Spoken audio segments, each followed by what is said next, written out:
An Alfa Romeo Busso engine in this thing. I saw that he is rescuing a Lotus.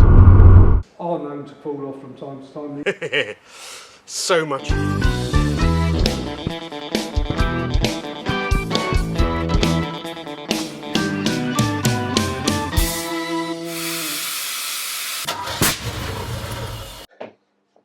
Hello everybody, welcome from me and from the troublesome InfluEnzo. So, I've got the other head off, I've taken it to be repaired, it can't be repaired, so I have to find a new head. And I've got a couple in my sights that I think will be fine, so hopefully by the end of this video we will have a replacement head, nice head, for the InfluEnzo, so that is excellent news.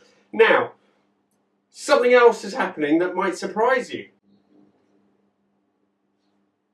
What's going on here? I thought that it was really quite silly to go through the whole trouble of taking off one head, changing it, and then of course if I have to change the head, I need to swap over the valves. If I'm going to swap them over, I may as well swap over the exhaust valves, which are sodium filled, and a major disaster waiting to happen on these cars. So that head was going to be all new, checked, all the valves, everything's basically reconditioned, sorted out, and then the other head, it just left as is. And knowing the Disaster Channel's reputation in the last few episodes, I could just see that I put it all back together, go and take it on the dyno to try and see what's going on, why it wasn't running quite as well as it should at the top end, and what was going to happen? One of the exhaust valves in the other head was just going to break off and drop in and do a huge amount of damage. So it just doesn't make sense. So I decided I am taking that front head off as well, and I'm going to replace the exhaust valves, get it checked, get the valve guides checked, and basically just make a positive out of this, you know, a bit of a disaster that's happened with this front head. So, you know, both heads will be reconditioned, the exhaust valves will be changed, everything will be checked, and so that's a real plus for me and for anyone who will end up buying this car as well. So that's good news.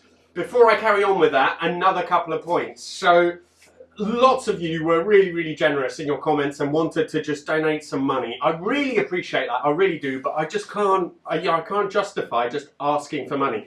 So if you're watching the videos, you watch the adverts, I feel like I'm earning that commission on YouTube, but just asking for money straight out, you know, if I was penniless, absolutely, and couldn't get the car back on the road without asking for money, I guess I would.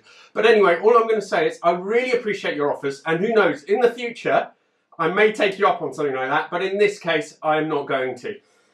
Something else everyone brought up is engine swaps. You know, the K20, the other, God, what are they called? Anyway, another channel's doing a K20 swap. Well, there's two things. They're doing a K20 swap with a GTSI engine, which is the least powerful version of the 308 engine. It's the injected one. I can kind of understand why they would do that. Also, A, they're doing it already, so I'm not just going to follow on. And B, if I was going to do it, to be quite honest with you, I would put an Alfa Romeo Busso engine in this thing. The Busso is, for me, one of the best engines ever. And that would kind of make sense. But it's a huge job. I am not going to be keeping this car forever. I can't really. Because of YouTube and lots of other issues, I will have to sell it once it's all done and working properly, unfortunately. Or I think I will. And so, you know, doing an engine swap is not going to help make it easy to sell or anything like that. So no, I'm not going to do that, but thanks for all the comments. And generally, thanks for all the support, but let's get on with it. So once again, I have the miraculous puller from QV. I had already taken everything off, and I tried to get this off, and it was definitely looser than the other one because the water sort of broke, so to speak, pretty early on. But still, it was going to be difficult, and I thought, you know what, I'm going to go back down, drive for an hour, go and get it, and it just makes much more sense. Plus, I'm going to be doing a video of one of QV's cars in the next few days, so keep a lookout for that, because it is a 308 and rather special one. So, anyway, so here we go. Now, these bolts have different lengths, because I've put some longer one in and some shorter ones, not because I'm tightening them at different rates. I thought I'd leave some of the longer ones in so I can push it all the way out, but some of the long ones that QV had were bent, so I've used some of the ones I used before, and I left the straight ones that were there so I can pull it all the way out without having to faff around too much. But so far, it is moving nicely.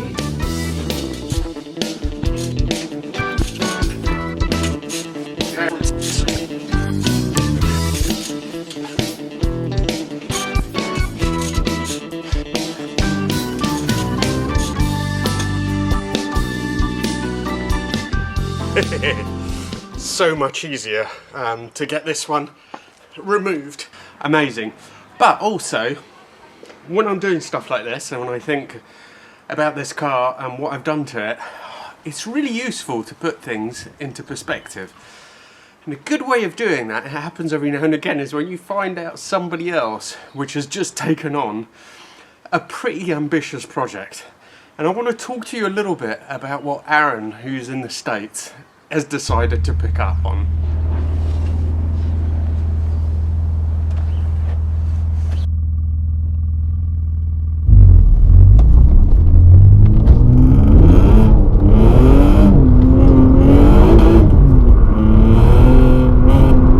God, the engine on this Alpha, honestly.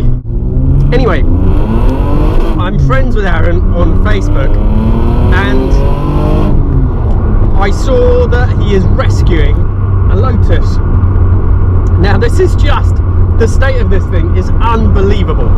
So it's been in the equivalent of a swamp by the looks of it, but he tried to go and rescue it and a 4x4 couldn't get there, so he had to get hold of a tractor. Anyway, I will do a separate video on this because I think it merits a story of its own. But back to the InfluEnzo and my 308. Well, I have found another head, so that is brilliant news, and I'm on my way now to pick it up. I've also got the other head that I have now taken off, and I'm going to take both heads to QV to get checked over, see if they need new, they'll need new seals, but if they need new valve guides, make sure that they're sealing properly, so just get it completely, always hit the limiter on this, just get it completely reconditioned really, because get both heads completely reconditioned and done, because then, as I mentioned before, then turning all this sorry palaver into a positive rather than a negative. I'm getting the head from a well-known specialist in the UK, but they don't particularly want to be on YouTube, so I won't mention the name. But it should be pretty much ready to go, apart from the fact that it does still have the sodium-filled valves, so those will be swapped over on both heads, because obviously my original head will have those as well.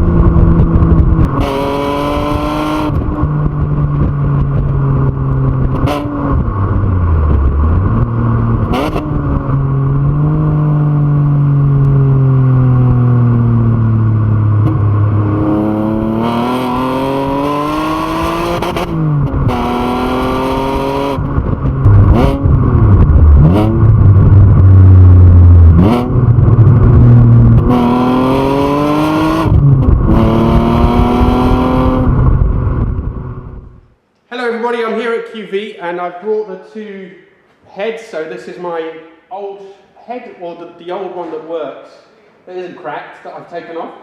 This is the replacement head that I've brought in, that I've sourced. And Mick, I think we've ascertained what kind of valves the new head had on the exhaust, right? The valve, plainly and simply, is sodium filled. Yeah. The heads are known to fall off from time to time. These are very tested, foot of the device. Hit them with a hammer, they break. Perfect. There you go, sodium filled. Awesome. And so basically we'll replace the exhaust valves on both heads to make sure that none of them are sodium filled. You don't want that happening when it's in the car. Brilliant. And then you'll generally sort of check them both over, make sure they're all right, lap in the new valves, check valve guides, all that sort of stuff. Petra test them, make sure that they're sealing properly, check all the valve clearances, set them all. Awesome. Get the heads ready to go back on the car. Brilliant. I bet you're really delighted to be working on my car again. Over the moon. You had it briefly before, didn't you? And that was a bit of an experience for you. You've never seen such a good 308, right? No, I see rather a lot of them. And yours is no different from all the others. Yeah, They all have their problems. They all need a bit of attention. Right, well, thanks very much, buddy. Okay, and we'll get the heads ready and we'll let you know when they're done. Brilliant. Right, so basically I have myself a nice little souvenir. A souvenir I'd rather not have, but there you go. So it is good. They were sodium filled valves, so that is good to know that they're all being replaced, and I'm happy about that. It is a bit of a pain because basically I'm going to get Mick to completely check over the heads, you know, look them over, do whatever needs doing, which is good because then we'll know that they are completely sorted and ready to go. It's a bit of a pain because it is yet more money. And yeah. So that head I paid $2,500 for, which isn't bad considering it's been reconditioned and is mostly ready to go, although it does need the valves. But on the whole, I think things are turning around and looking up, and hopefully next week or two I will start to put the InfluEnzo back together. Thank you all so much for watching, and please do subscribe to my Instagram, and I look forward to seeing you for the next video.